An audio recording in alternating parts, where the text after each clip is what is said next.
Hi guys, welcome to Just Carve Rob. I had some requests to go over the carving knives that I like to use. Okay, this is them. Not all knives, some are chisels, some are gouges. Okay, my favorite ones I like to use are my OCC knives. You can see there's a couple of them over here. There's 4. 1 3/8, 2 3-inch knives, and a 1-inch.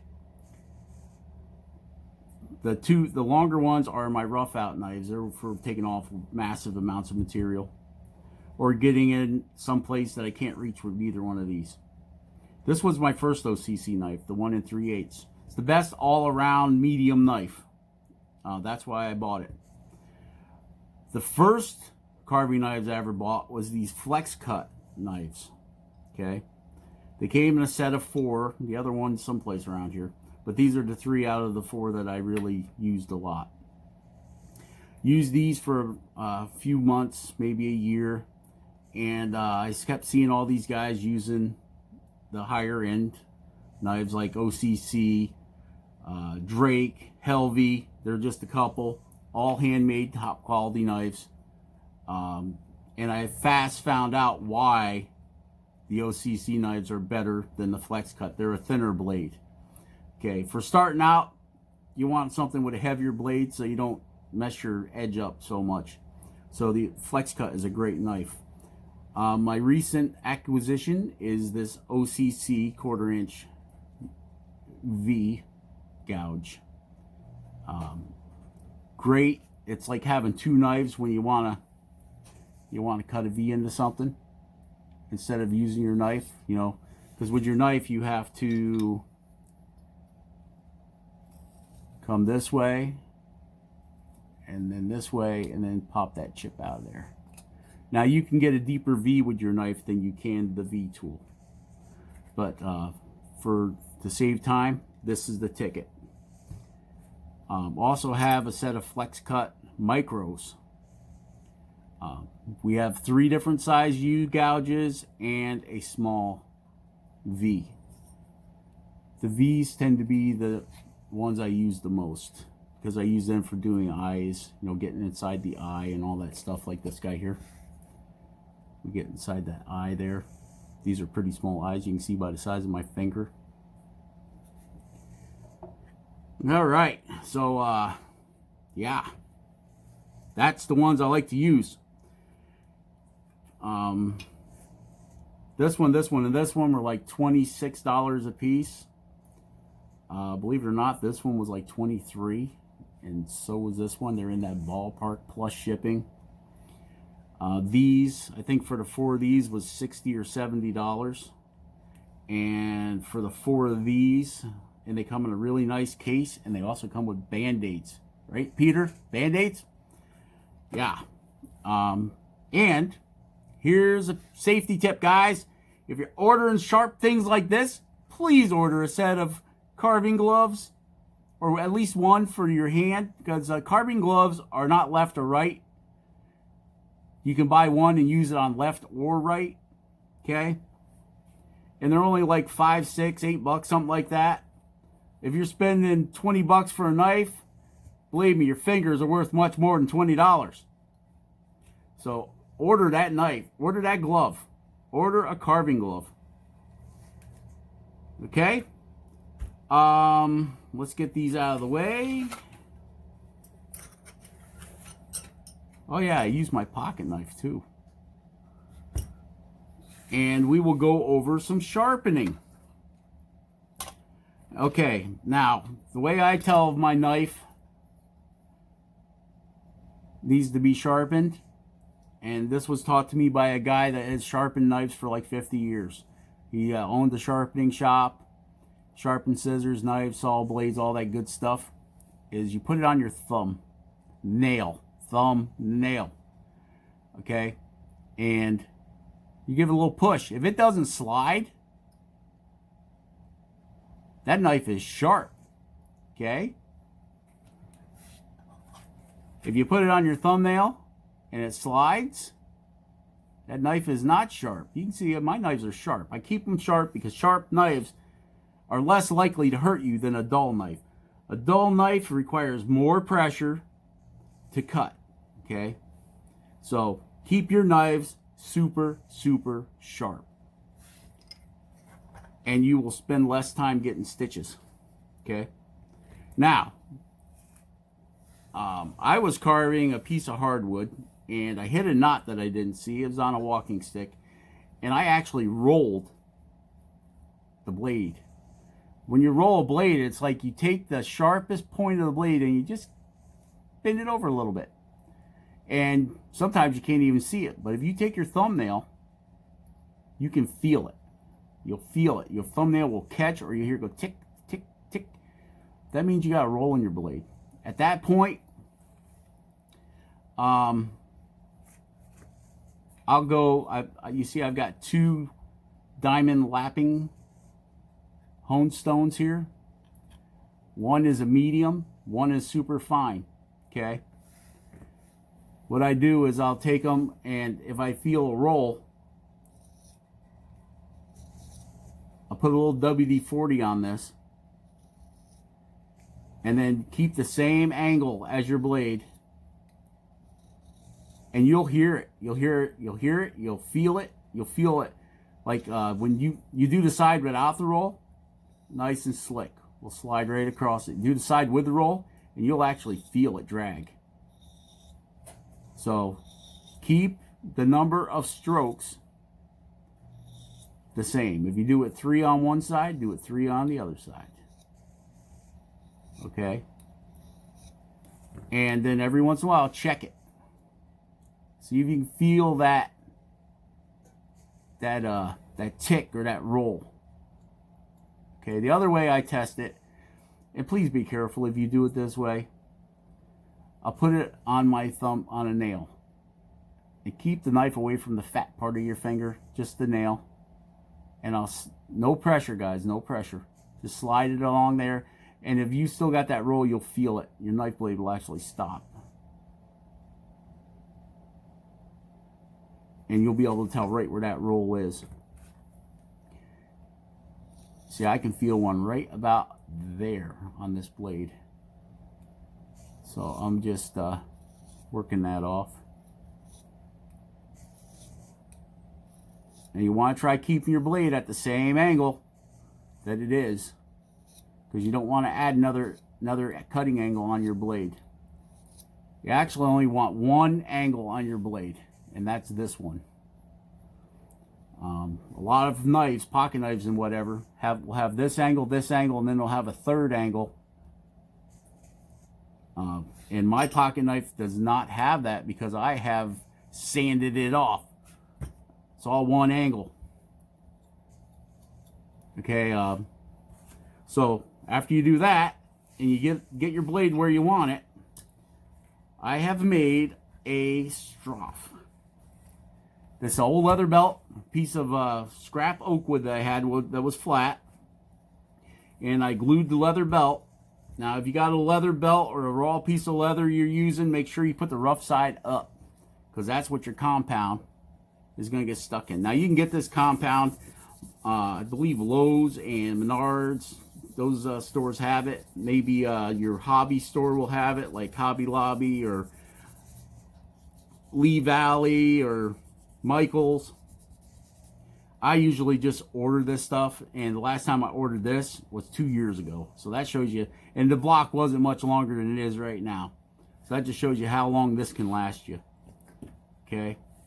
And then you just take your knife on that angle, 3 times here, 3 times there. Then 3 times here, and 3 times there.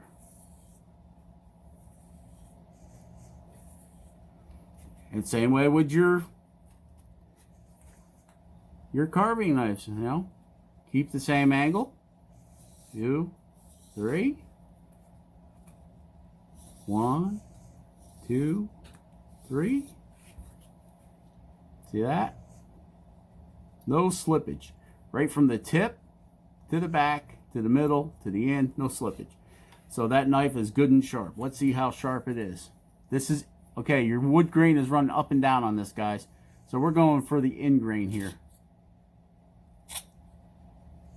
As you carve, you'll learn that this is the toughest part of the wood to carve, guys, is the end grain. And the other way to tell if your knife is sharp or not, you can see how this is, kind of colored white, and then you can see how this is nice and shiny. If your knife's dull, it'll leave that scuffy looking, like you put a scuff on your wood. If it's nice and sharp, it'll be clean cut, clean and new, clean shiny cut all the way across there. Okay. All right, so that's covered the sharpening part, and yeah, that's if I get a bend in my blade, little whoop in my blade from carving, because it'll happen, especially if you're doing these kind of cuts where you're doing scoops. You're going in, going deep, and then coming back out. You hear that knife? You hear it skip. Actually, it's because your knife is flat. You're trying to make it do a curve, so you can actually put a little twist in your blade, and so that's where the stones and the stroff come in play again. Now you'll notice over time, maybe after you sharpen it, oh, I don't know, probably 100 times, maybe more than that, maybe 200 times. You may notice that your knife, just even after you sharpen it, just isn't cutting the way it was when it was new. Well, what that means, inadvertently, means you don't know that you did it. From sharpening on the leather may, if you use a thick piece of leather, it may have a little give to it as you're dragging your knife, and you're putting a little round over on the edge of your blade. It's going to happen.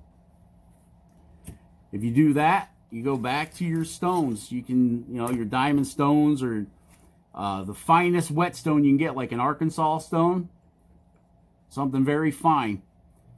I use this super fine diamond honing stone. I have a bunch of them.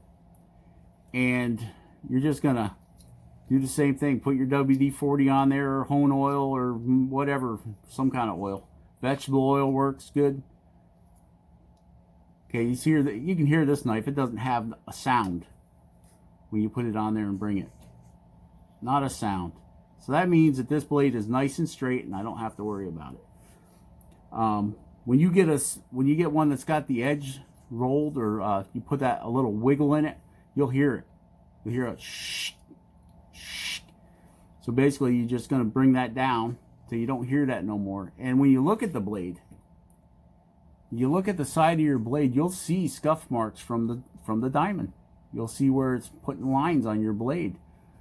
And if you got a scuff mark, then no scuff mark, then a scuff mark, and on the other side you got no scuff, where there was no scuff mark on this side, you got a scuff mark on this side. That means you have got a little whoop-de-doo in your blade, and you want to work that out as good as you can.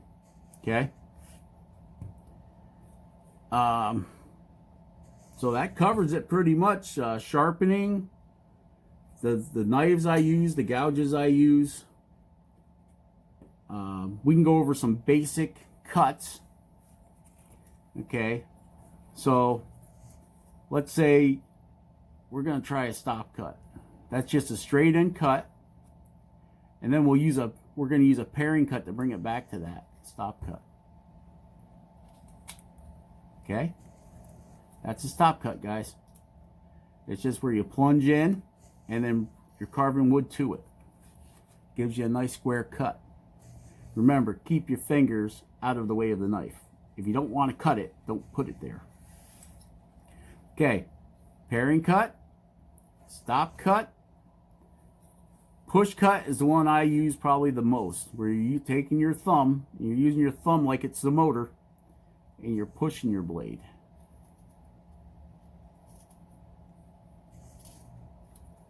And then stop cut. Should have put the stop cut in first. But there's your stop cut. Okay. You never really want to use your wrist. You don't have that. Once your wrist breaks, it means hinges over. You got no control. Once it goes, it goes.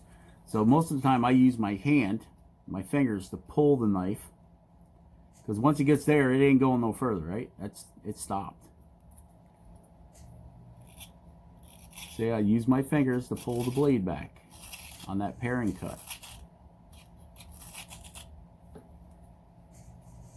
Okay. Not too hard, right? Stop cut, paring cut, push cut, V cut. Just come in at about a 45-degree angle both ways. And you'll be doing this in a conjunction of paring cuts and push cuts and stop cuts.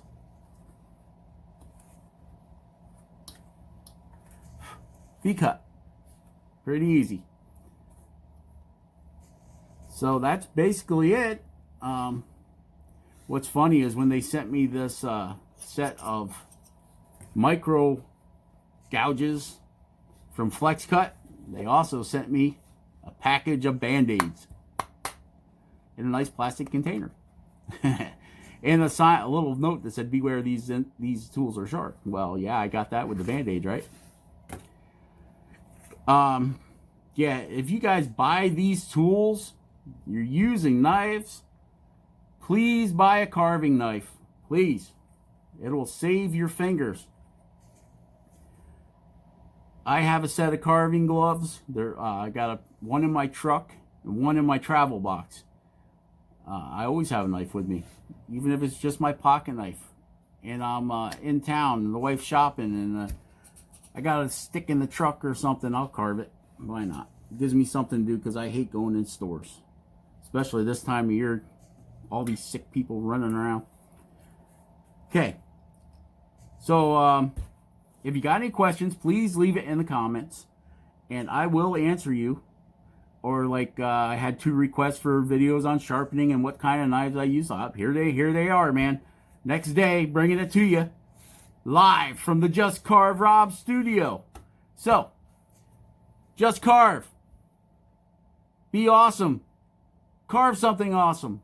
Share, like, subscribe, all that good stuff, guys. And we'll catch you on the next one.